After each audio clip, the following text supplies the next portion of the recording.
जय माता लक्ष्मी। आज हम आपको माता लक्ष्मी की एक कहानी सुनाएंगे। एक निर्धन व्यक्ति था। वह नित्य भगवान विष्णु और माँ लक्ष्मी की पूजा करता था। एक बार दीपावली के दिन भगवती लक्ष्मी की श्रद्धा भक्ति से पूजा अर्चना की। कहते हैं उसकी आराधना से माँ लक्ष्मी प्रसन्न हुई। वह उसके सामने प्रकट हुई और उससे एक अंगूठी भेंट देकर अदृश्य हो गई। अंगूठी सामान्य नहीं थी। उसे पहनकर जैसे ही अगले दिन उसने धन पाने की कामना की, उसके सामने धन का ढेर लग गया। वह खुशी के मारे झूम उठा। इसी बीच उसे भूख लगी तो मन में अच्छे अच्छे पकवान खाने की इच्छा हुई। कुछ ही पल में उसके सामने पकवान आ गए। अंगूठी का चमत्कार मालूम पड़ते ही उसने अपने लिए आलीशान बंगला, नौकर चाकर आदि तमाम सुविधाएं प्राप्त कर ली। वह भगवती लक्ष्मी की कृपा से प्राप्त उस अंगूठी के कारण सुख से रहने लगा। अब उसे किसी प्रकार का कोई दुख, कष्ट या चिंता नहीं थी।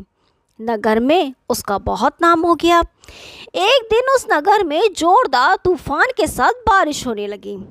कई निर्धन लोगों के मकानों के छप्पर उड़ गए। लोग इधर उधर भागने लगे। एक बुढ़िया उसके बंगले में आ गई।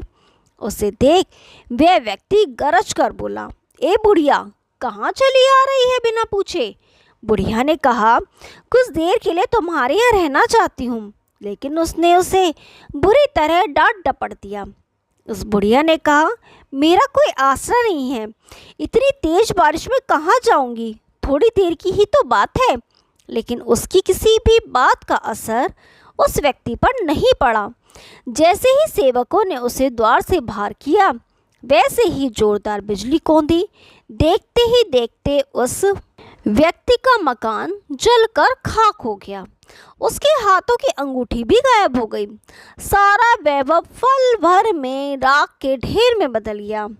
उसने आंखें खोलकर जब देखा तो सामने लक्ष्मी जी थी।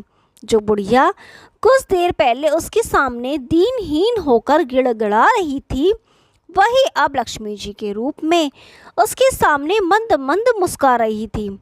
वह समझ गया उसने बुढ़िया को नहीं, साक्षात लक्ष्मी जी को घर से निकाल दिया था।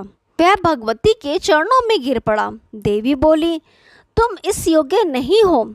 जहाँ निर्धनों का सम्मान नहीं होता, मैं वहाँ निवास नहीं कर सकती। यह कहकर लक्ष्मी जी उसकी आंखों से ओझल हो गई।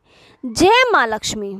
यदि आपको ये कहानी पसंद आई तो वीडियो को लाइक कीजिए, शेयर कीजिए और चैनल को सब्सक्राइब कीजिए। हम आपके लिए ऐसी रोचक पौराणिक कथाएं लाते रहेंगे। तब तक के लिए नमस्कार।